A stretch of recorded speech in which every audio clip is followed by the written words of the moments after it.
मंत्री खड़ा रहे। बाकी विधायक चल।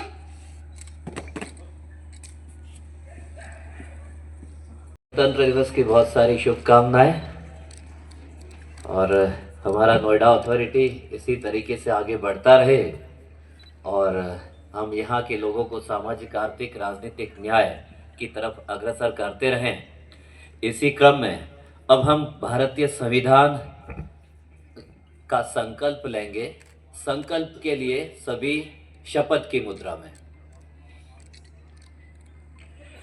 हम भारत के लोग भारत को एक संपूर्ण प्रभुत्व संपन्न, निरपेक्ष, लोकतंत्रात्मक गणराज्य बनाने के लिए तथा उसके समस्त नागरिकों को सामाजिक, आर्थिक और राजनीतिक न्याय, विचार अभिव्यक्ति, विश्वास, धर्म और उपासना की स्वतंत्रता, प्रतिष्ठा और अवसर की समता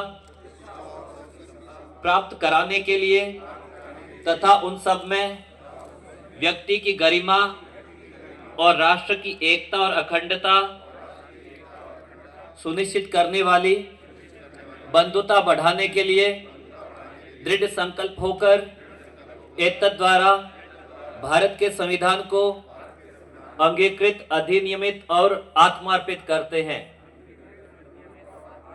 जय भारत, जय हिंद। गणतंत्र दिवस के अवसर पर आप सभी लोगों को ढेर सारा शुभकामना और बधाई। अक्सर आप सुनते होंगे गणतंत्र दिवस, अगर इंग्लिश में कहा जाए तो रिपब्लिक डे। तो जनरली अगर हम पूछते कि रिपब्लिक डे क्या होता है, फट से आंसर आता है कि सर रिपब्लिक डे के दिन हमारा कॉन्स्टिट्यूशन लागू हुआ। यही तो जवाब है, यही तो हम लोग पढ़ते हैं, स्कूल में भी यही पढ़ते हैं, अक्सर हम नॉलेज में यही है। तो अगर सिंपल जवाब है कि कॉन्स्टिट्यूशनल लागू हुआ, तो हम रिपब्लिक डे क्यों बोलना है? हम यही कह सकते कॉन्स्टिट्यूशनल डे है। इसमें हमें दो छोटा सा एक डिफरेंस समझना होगा। भारत डेमोक्रेटिक भी है और रिपब्लिक भी है, राइट। प्रजाप्रभुत्व भी है और गणतंत्र भी है।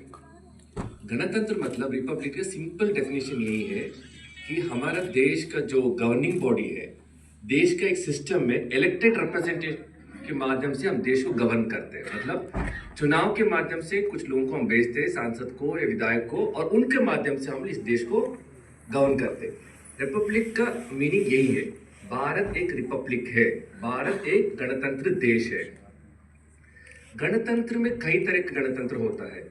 कॉन्स्टिट्यूशनल गणतंत्र भी होता है, फेडरल गणतंत्र भी, मतलब कॉन्स्टिट्यूशनल रिपब्लिक है, फेडरल रिपब्लिक है, थियोक्रेटिक रिपब्लिक है।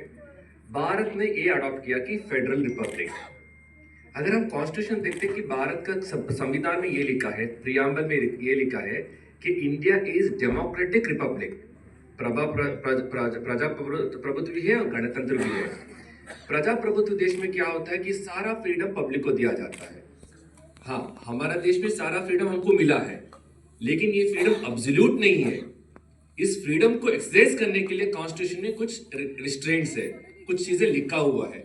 तो हम कॉन्स्टिट्यूशन में जो लिखा है, डायरेक्टिव प्रिंसिपल से, फंडामेंटल राइट्स से, फंडामेंटल ड्यूटी से, इसके माध्यम से पूरा देश गवर्न होता है। तो यही छोटा सा डिफरेंस होता है, क्योंकि अक्सर हम लोग इंडिपेंडेंस डे, रिपब्लिक डे को मिक्सअप कर लेते हैं। आपने ध्यान दिया होगा कि हम रिपब्लिक डे में क्या करते, हमारा ध्वज जो होता है ऊपर रहते, उसको हम लोग ध्वजारोहण मतलब ओपन करते हैं, अनफल करते हैं। लेकिन इंडिपेंडेंस डे में ध्वज नीचे रहते, नीचे से हम ऊपर करके इसको अनफल करते हैं। ये छोटा सा डिफरेंस होता है। तो ये भी हो सकता है, अगर आप हमसे पूछ सकते हैं कि अगर गणतंत्र में एक इलेक्टेड रिप्रेजेंटेटिव पूरा देश का अगर हेड होता है, राइट, तो प्रेसिडेंट के माध्यम से क्यों आज के दिन प्रेसिडेंट वहां पर दिल्ली में ध्वजारोहण करता है और इंडिपेंडेंस डे में प्रधानमंत्री करता है? क्लियर? क्योंकि आर्टिकल 52 में, संविधान में, कॉन्स्टिट्यूशन का हेड प्रेसिडेंट है।